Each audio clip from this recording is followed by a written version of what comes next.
Welcome back to my next issue of TMT with Mike O'Reilly. My guest is Ben Sperry, the Senior Scholar for Innovation Policy at the ICLE, the International Center for Law and Economics. Ben, thanks very much for joining us today. I wanted to get a little background about ICLE. What's its mission, and what's your policy area that you focus on the most? Yeah, thanks for having me. The International Center for Law and Economics is a nonprofit research institution. To put it in as much layman terms as I can, we're a bunch of basically lawyers and economists, some of which used to be professors or still are, and we do a lot of research in the areas of competition policy, telecommunications, administrative regulation of all sorts, and around the world. We have an international focus. One of the things I think what makes this unique is that we try to apply a methodology more than an ideology. We use what is called the law and economics, as the name suggests, to really try to delve into public policy issues. We try to get the legal, the economic background, and facts, and really just try to have a data-driven analysis of the public policy issues of the day. I in particular focus a lot in telecom and tech policy. Well, let's dive in then if we can. I want to talk about a critical policy issue, but some would say it's a niche one you've written about and ICLE is focused on, and that's pole attachments. Why are pole attachments so hot in the policy issue area today? And do they have a role in solving the broadband connectivity issue for those Americans who don't have broadband? Yeah, so pole attachments may not sound like the sexiest issue, but it is actually incredibly important to a broadband policy.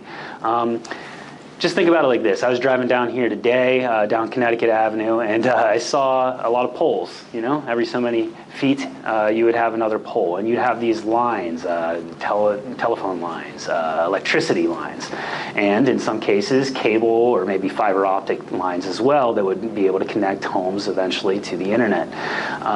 Why pole attachments are so important is in rural areas in particular, those areas where we have a lot of people that have not been reached yet with the internet, called unserved. You need a lot of poles sometimes to get to just a few consumers. I'm from a farm in rural Pennsylvania originally, and we're talking, we didn't necessarily have a neighbor for a mile or two, and rough estimate, if that takes 18 to 20 poles, and it costs hundreds of dollars per pole to attach a wire to it, the cost of serving a consumer adds up pretty quickly.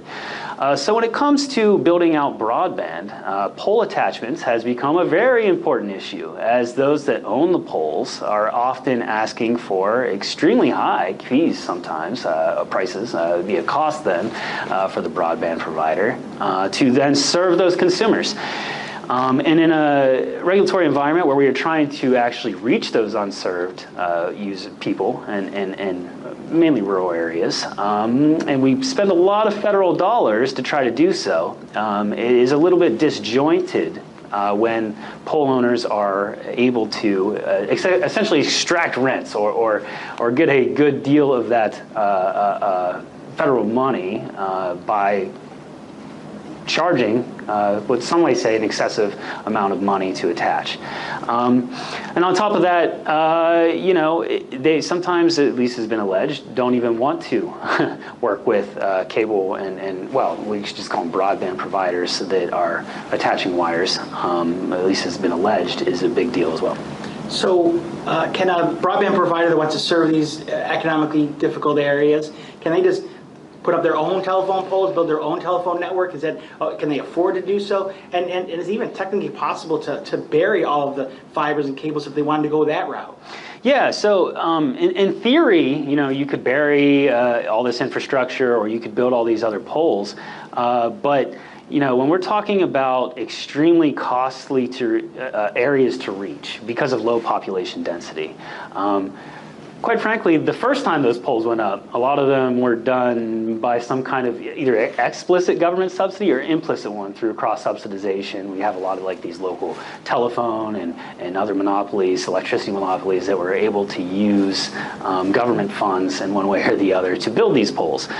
To build, yet again, two areas that are uneconomical to reach would either involve, again, a lot more government subsidies and a lot of technical ways would be very difficult as well. If there's already one set of infrastructure down, to build another on top of it also may not make a lot of technical sense. So while it's possible in theory, with the infrastructure already existing, it makes way more sense to attach new lines, new equipment to already existing poles. Can you paint a broad brush for us on the pole attachment provisions in current law, and what do the FCC regulations look like today? Yeah, there are some things that get to this issue that I've kind of brought up already, which is that pole owners may not always want to allow what may be considered competitors or those that they think that they can get some money from to attach unless they are given what they want. So the FCC has authority under the Communications Act, Section 224, to kind of oversee this process. They can regulate the prices, they can oversee some of the other aspects of it as well, like how long like an application to attach can be outstanding before they step in. So, and there's also some state laws. Some states also come in because there's an issue. The FCC, their authority does not extend to municipally owned pole owners or co-ops. And both of these are actually very prevalent in rural areas, especially among electricity providers. And they own a lot of the poles. A lot of that infrastructure in rural areas is owned by municipalities that are electricity distributors and co-ops. And because they are not under the FCC's regulatory authority, unless a state has explicitly stepped in, they are often free to charge much higher prices, which they do, and often not deal on reasonable terms at all with those that want to attach. And particularly problematically, some state laws that even would apply don't in certain areas because of the Tennessee Valley Authority, which is a government corporation at the federal level that generates electricity. All of their distributors of electricity in that area that they serve are essentially exempt through preemption authority from any state oversight as well. Well, let's get back to the TVA issue in a second. Yeah. Let's talk about this municipal cooperative exception in 224 and the definition early on. What originally designed on the argument that these entities were regulated elsewhere, and then pretty much been kept as a political compromise by Congress over the years. But what's been its influence on broadband providers in the last few years? What is happening in today, and how is it influencing broadband policy? Yeah, so it's twofold. I do think that might have been part of the theory is that states and localities would regulate these entities, but I think another big part of it was that they believed that because they weren't for-profit commercial entities, they might have a different set of incentives. They're either owned by the government or they're these consumer-owned co-ops, and therefore they might be more public interested. But in reality, the economics suggests that that doesn't make them necessarily always public interested in their actions. They still have private interests that often divert, or I should say, aren't consistent with the public interest. And this could be one such case. Not only do they have the ability to extract rents, this is a fancy economic way of saying charge a lot because of their ownership of the infrastructure, but because a lot of them have either entered into or may plan to enter into the broadband market themselves, an adjacent market to electricity, they may have both the interest and the ability to act anti-competitively when dealing with broadband providers. And we see that they seem to be doing that. The rates that they charge are significantly higher than those even commercial entities that are under the FCC's purview.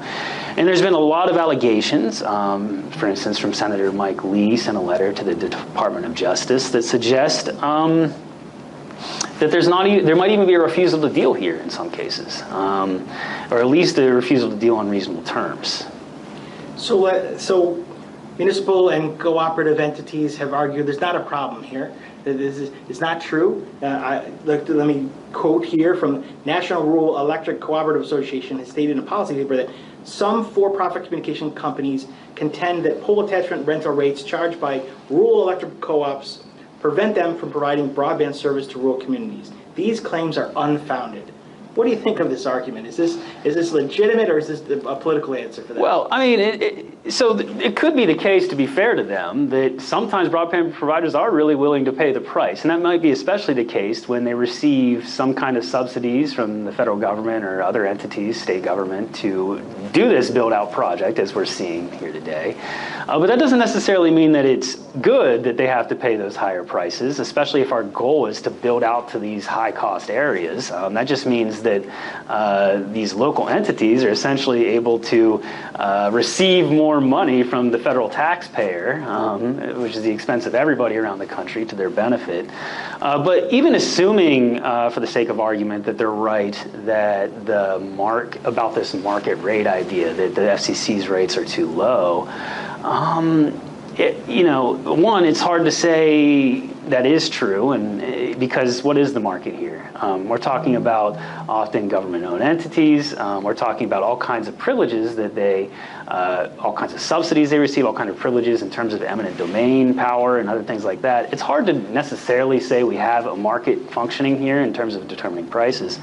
But finally, even if that's true, and this is what I meant to say originally, that the prices are too low from the FCC, well, if we want to have a consistent broadband policy, which is to subsidize the build out to high cost areas, it would only make sense to have subsidized prices, if that is the case, to attach to poles. It seems a little contradictory to have subsidies flowing throughout this entire broadband network to get to these high cost areas, only to allow certain local entities that own the infrastructure to charge higher prices than everybody else is allowed to. Is it interesting that a company that's not a co-op or a municipal run system right next door has to abide by FCC rules, and these entities don't? It would be, as your point on the economics, it's almost laughable that the FCC would have below market rates in one area, and then which in my study has never been shown in any circumstance, and then the next door you have exorbitant rates that are not governed by either federal or state entities. It seems to fall by the wayside. Is that your understanding? Yeah, I mean, I think there was actually some data from the NCTA that I saw last year that we're talking about a significant difference. We're talking about possibly hundreds of dollars per mile different in terms of price here. And that's a huge cost if we're talking about only serving a few customers per mile in these rural areas. Again, I think about where I was from originally, a small town farm. A lot of our neighbors were Amish. There was a few Yankees, as they called us, that weren't Amish. But if we're talking about reaching just those groups of people in a very small rural town of 1,000 people, that's over many, many miles, it doesn't make a lot of economic sense. Think about what you pay for broadband, or would want to pay. Thousands of dollars to reach you, to pay what you hope is at least less than a couple $100s per month. It doesn't really make any economic sense. And that's what we're talking about here.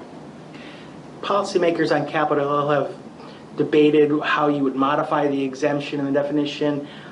Is there any justification on the outright, on backing up a little bit, is there any justification for keeping it? Is there any rationale for keeping it at all? Or, people talk about modifying versus repeal. Should it just be repealed outright? I think there's a strong case for repealing this exemption. Why not have a level playing field and have the FCC have authority over all of this?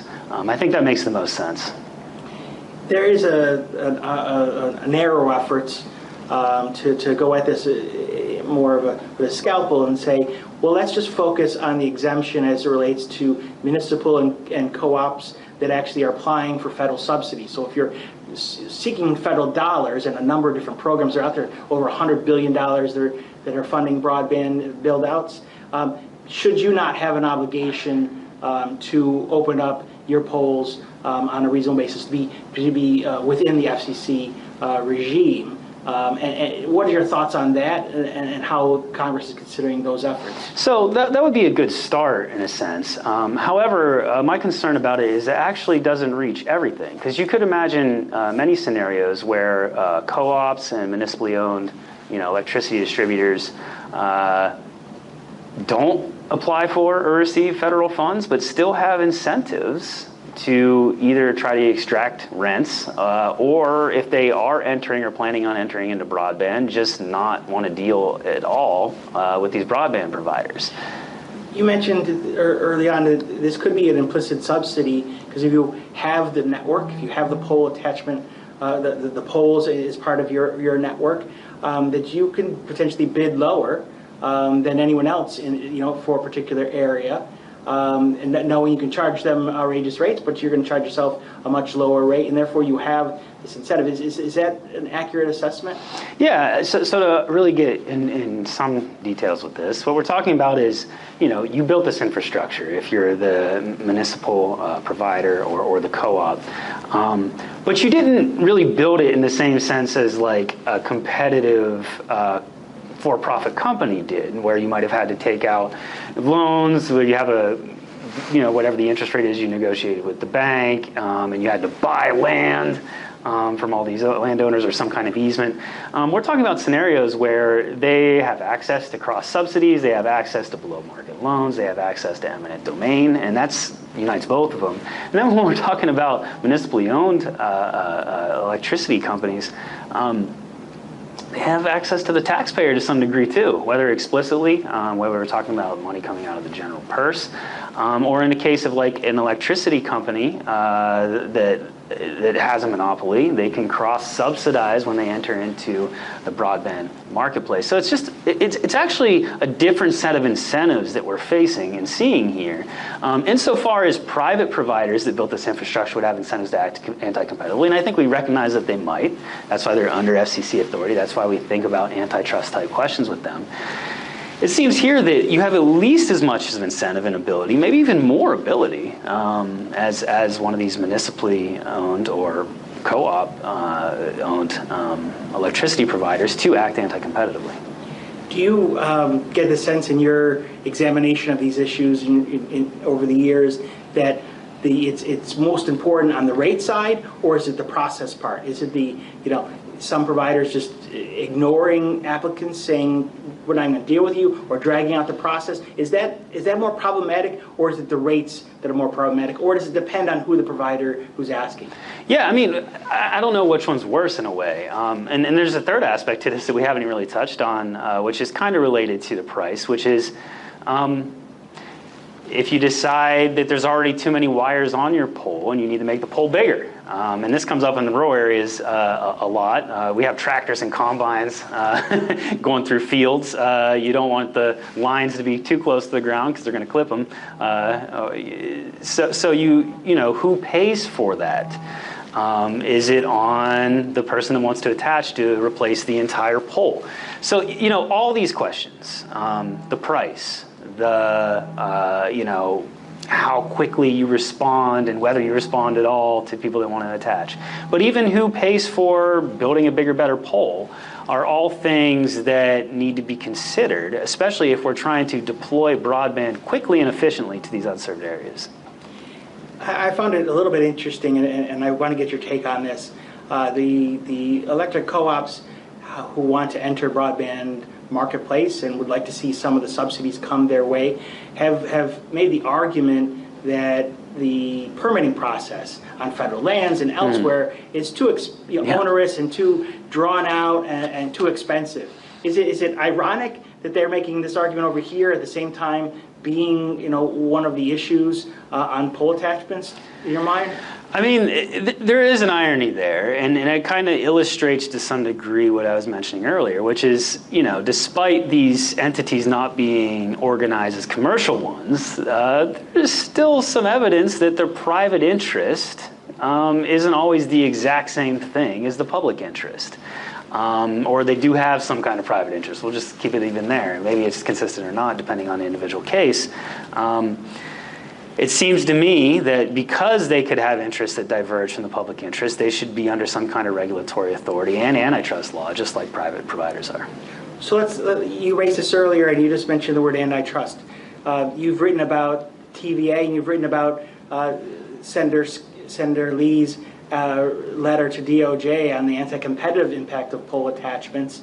What is your take on both using antitrust law here and how that can be problematic in competition policy, and then specifically as it relates to TVA, that is a very broad range of providers and distributors in a network that covers a great area, and there's a couple. The TVA is not alone in that universe.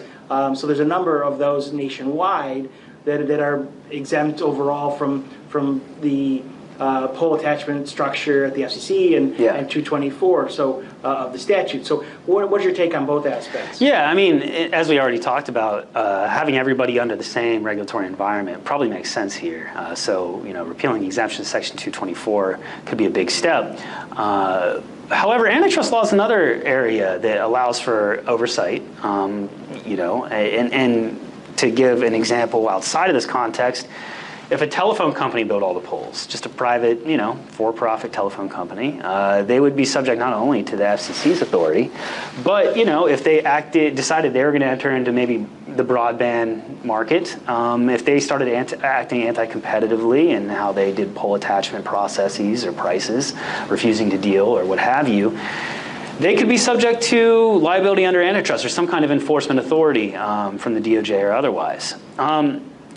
The question is, at least to some extent, whether that's true of all these government, in the case of municipal or private co-ops. And the answer is not necessarily perfectly clear. And that's because there's a couple different things that are immunities from antitrust as well.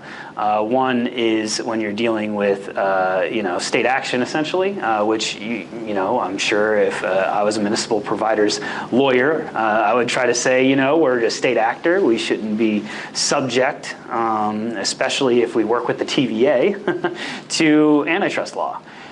Similarly, even if you're a co-op under the TVA's authority, you'd be like, look, we're just acting pursuant to rates that they set. That shouldn't be subject to antitrust scrutiny. Now, both of these things, there's some arguments against it, namely that when you're acting as a participant in the marketplace, that you're not acting as a government entity.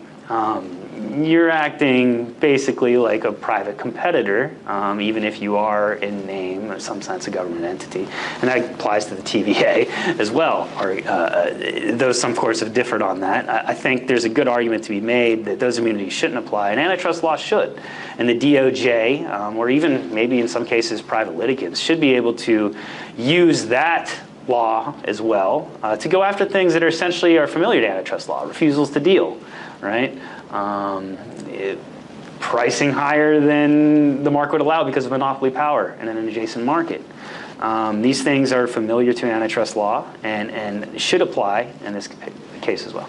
It seems a little bit disingenuous to say we're not governed by the FCC under current law. We're not subject to competition policy and statutory provisions at DOJ, and then also we're not governed by state laws. We're kind of this, unregulated entity. Oh, by the way, our entire rest of our business is heavily regulated. Right. And we can be the main cog or barrier to deployment of broadband to these areas that are economically challenged. That 5 to 10% of America that we're spending $100 billion trying to get service to. Do you find that the municipal government and the co-ops are receptive in trying to solve this issue, or does it seem that they've hunkered down behind their current exemptions? I think they want to be part of the solution, but as is often the case, you want to be part of the solution on your own terms. And in this case, if you can use the fact that you're maybe under the TVA's regulatory authority, so to speak, though those are really just contracts with a federal government entity, or that you might not be subject to the FCC because of this exemption, you can make those arguments, and they do, right? Like we shouldn't have to have a below market rate to be charged, or we should be able to have the entire pole replaced when these for-profit companies are trying to attach. These are the arguments they make, and there's some plausibility to it if you're from a rural area, perhaps at times too, because you think, well, I don't want my rate to go up, or it would be nice if my rate was lower even, perhaps, if you make that argument, if the broadband provider had to pay for the replacement of the poles or some higher rate on that side of the market. But if our goal, as the goal of the federal government is to reach these rural areas that are unserved, just as we did with telephone, just as we did with electricity, by spending the taxpayers' money to do so, then these local entities shouldn't be able to stop that from happening or thwart that from happening at the pace that we want it to happen. Have you, does ICLE take a position on draft bills? Have you looked at the Fair Polls Act that's out there? Is that something that you spend time with? We don't take positions on a lot of bills. We do analyze them. I think to come back to that, one of the things I noticed about it is it was very focused on the reception, like we talked about earlier, of any or even applying for federal grants.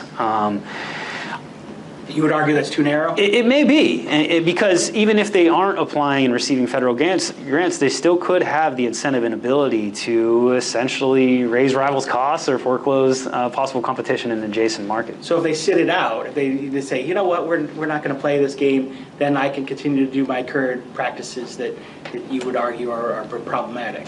Yes, and maybe it's inevitable they receive some federal money somehow, but there could be scenarios if that's not the case. All right, so if you're king for a day, you're policymaker on Capitol Hill, you're the Speaker of the House, or you're at Department of Justice, what would be your one thing you would do on pole attachments, and maybe specifically on the exemption? Yeah, I think the easiest answer to that is to repeal the exemption for the municipally owned and other co-ops from FCC authority. I think that's probably the easiest and most straightforward answer, but a second one would be to clarify that antitrust law could also apply in these situations. Well, I really appreciate your insight here. I want to thank you for joining us on this expose of pole attachments. Much appreciated. Hey, appreciate your time. Thank you very much. Thank you.